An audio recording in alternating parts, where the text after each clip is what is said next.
Si le bonheur, comme l'a dit Stendhal, est une question de talent, Jean Giono est un homme heureux. Voici Manosque, une petite ville de Provence que des livres comme Roguin, Colline, Le Hussard sur le toit ont rendu mondialement célèbre. Et voici Jean Giono, à sa table, tout prêt à nous faire des confidences. Jean Giono, vous êtes aujourd'hui un écrivain universel parce que vous n'avez jamais cessé d'être l'écrivain d'un pays, d'un lieu, de la terre très particulière sur laquelle vous êtes né, l'écrivain de la Haute-Provence et de Manosque. Vous vivez depuis toujours à Manosque. Vous y êtes né. Qui était votre mère? Ma mère était une femme exquise. C'est mon vieil amour. Elle m'avait eu tard, elle s'était mariée tard, et elle m'adorait, moi aussi. Que faisait votre père? Ah, mon père, c'était autre chose. Mon père a été mon premier camarade. C'était un homme de taille très élevée, avec une grande barbe blanche, quand je l'ai connu. Quand j'ai commencé à voir mon père, j'ai toujours vu mon père comme les enfants voient le Père Noël. Mais lorsque vous étiez employé de banque à Manosque, vous songiez déjà à écrire, vous vous y prépariez. Vous écriviez? J'écrivais. Je ne faisais pas que songer, j'y écrivais. J'écrivais généralement le matin de très bonne heure. Je rentrais au bureau à 9 h, alors j'écrivais avant d'aller au bureau. Mais j'emportais aussi avec moi le travail qui était déjà commencé, que je mettais dans un tiroir de ma table. Et quand les clients ne venaient pas, je continuais dans mon tiroir la petite histoire. J'écrivais à ce moment-là Naissance de l'Odyssée.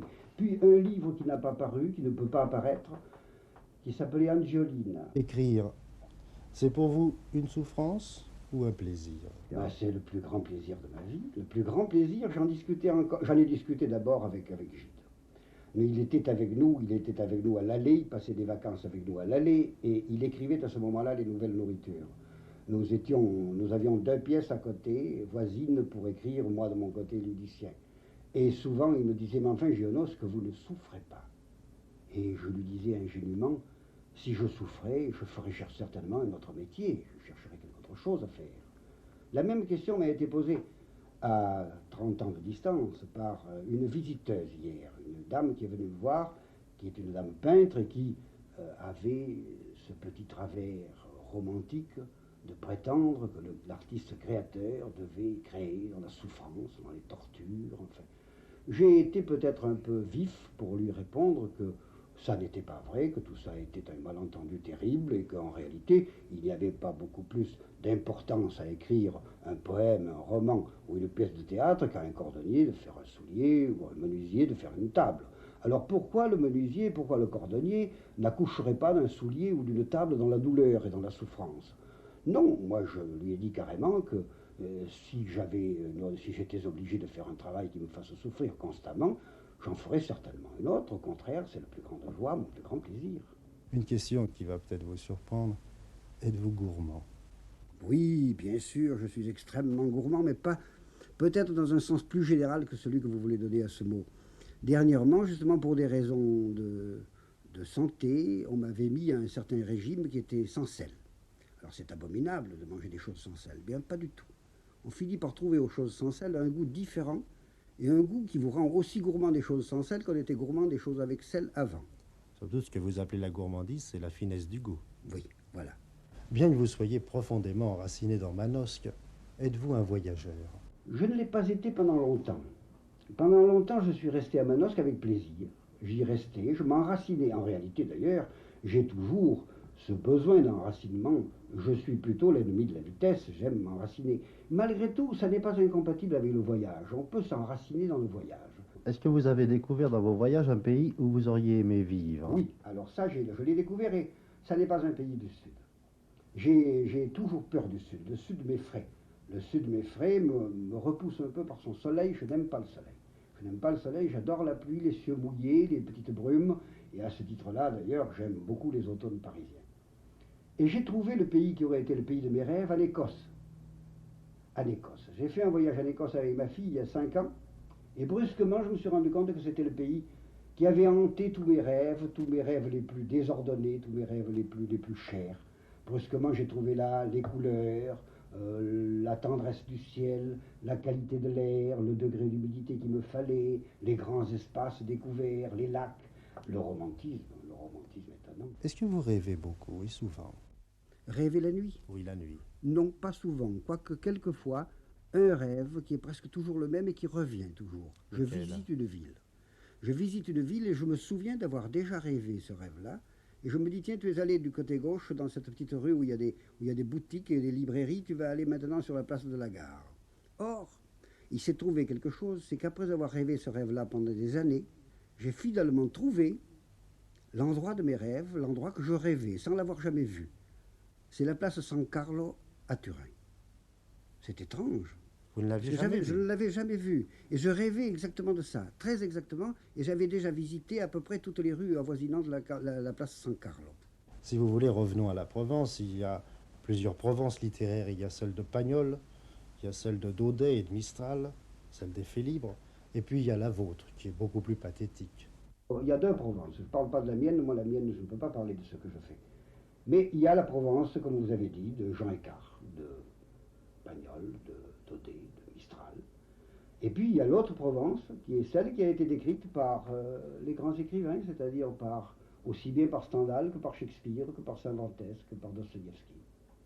Celle-là, c'est une Provence à la mesure humaine, c'est plus la Provence dans laquelle on joue de la flûte et où les bergers sont tous bons, où les riches sont tous mauvais, enfin tranchés, quoi. Ça, c'est Mistral. Où il n'y a pas de choses Saint-Sulpiciennes. Vous n'aimez pas Mistral? Non, pas du tout. Au fond, dans votre vie, dans votre œuvre, votre attention va aux gens qui sont fortement enracinés, qui ont leurs racines Oui. sentimentales et physiques dans Oui, une terre. plutôt qu'à la vitesse. Plutôt qu'à la vitesse. Et en ce sens, vous pensez que le monde moderne déracine les gens? Oui, je pense qu'il les déracine, je pense surtout qu'il leur supprime les possibilités de bonheur gratuites. Parce que le bonheur, au fond, on s'en inquiète beaucoup et on a raison, mais le bonheur est gratuit. On m'a raconté tout à l'heure une histoire répétante. Et je crois que c'est ça le monde moderne et le monde ancien. Un de mes amis qui est allé à Colmar a été surpris de trouver sur la place du village le capitaine de gendarmerie et le curé en train de jouer au volant, aux grâces. Vous voyez? Eh bien, c'est ça que le monde ancien et le monde moderne. Je crois que tant qu'il y aura des capitaines de gendarmerie et des curés qui joueront au volant, nous serons dans un endroit où nous pouvons faire notre bonheur avec facilité. Écoutez, la plupart des hommes de mon âge, de ceux qui ont eu 20 ans, 40, ont eu dans une certaine mesure leur jeunesse orientée par vous. Nous cherchions la pureté, le retirement. Nous voulions reprendre contact avec la terre, avec les choses, avec les grands sentiments naturels. En un sens, nous étions la nouvelle vague de cette époque, une nouvelle vague qui a d'ailleurs très vite disparu. Aujourd'hui, il y a une autre nouvelle vague. Qu'est-ce que vous en pensez? Eh bien, je pense d'abord que le mot de vague ne convient pas pour celle-là. Parce que quand on pense à une vague, on pense à quelque chose de crêté d'écume, d'azuré, de choses admirables, avec un très beau grondement sur le sable.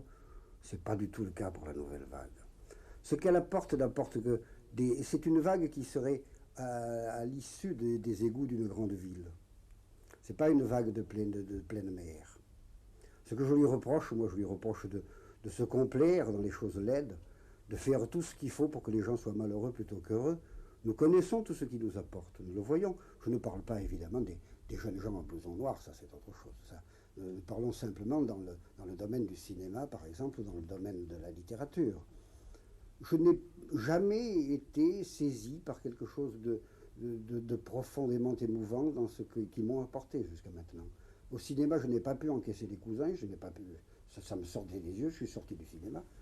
Quant aux livres qui sont faits par cette nouvelle génération, ce sont des livres hâtifs, auxquels on ne veut pas consacrer le temps qu'il faut pour que ce soit des livres vraiment écrits, sans style, et avec une fatuité et un orgueil considérable. Je crois qu'on a trop flatté la jeunesse, j'ai l'impression. Si vous le voulez bien, j'aimerais maintenant vous poser des questions d'un ordre un peu plus intime. Quelle est pour vous la plus haute vertu d'un homme? D'être heureux. Et quel est le défaut humain que vous détestez le plus? Les partisans, le défaut de partisanerie. Quel est le sentiment qui domine en vous? L'amour? L'amitié? L'amour au sens général, dans lequel l'amitié est comprise d'ailleurs. Vous parlez toujours du bonheur. Qu'est-ce que c'est le bonheur pour vous? C'est absolument impossible à définir. C'est un état. C'est un état dans lequel je suis, qui me rend heureux, c'est tout. C'est bête, mais c'est tout. Vous aimez la musique? Beaucoup. Laquelle? Beaucoup. Alors, plutôt la musique classique. Je me confine plutôt avec Mozart, Bach, Haydn. Pas trop Bach. Handel plutôt. Plutôt Handel que Bach. Vous vivez d'une vie de famille dans votre maison, avec votre femme, avec vos 2 filles. La vie de famille, est-ce que c'est pour vous, dans le retirement où vous êtes, une richesse? Absolument une richesse essentielle pour moi. Absolument essentielle. Je ne pourrais certainement pas vivre sans ma famille. Quand on a passé plusieurs jours à Manosque, en compagnie de Jean Giono, quand on s'est longtemps promené avec lui dans cette grande campagne, sauvage et douce, on se met à penser qu'il ne faut pas de tout pour faire un monde, qu'il faut du bonheur et rien d'autre. À bientôt, Jean Giono. À bientôt et grand merci d'être ce que vous êtes.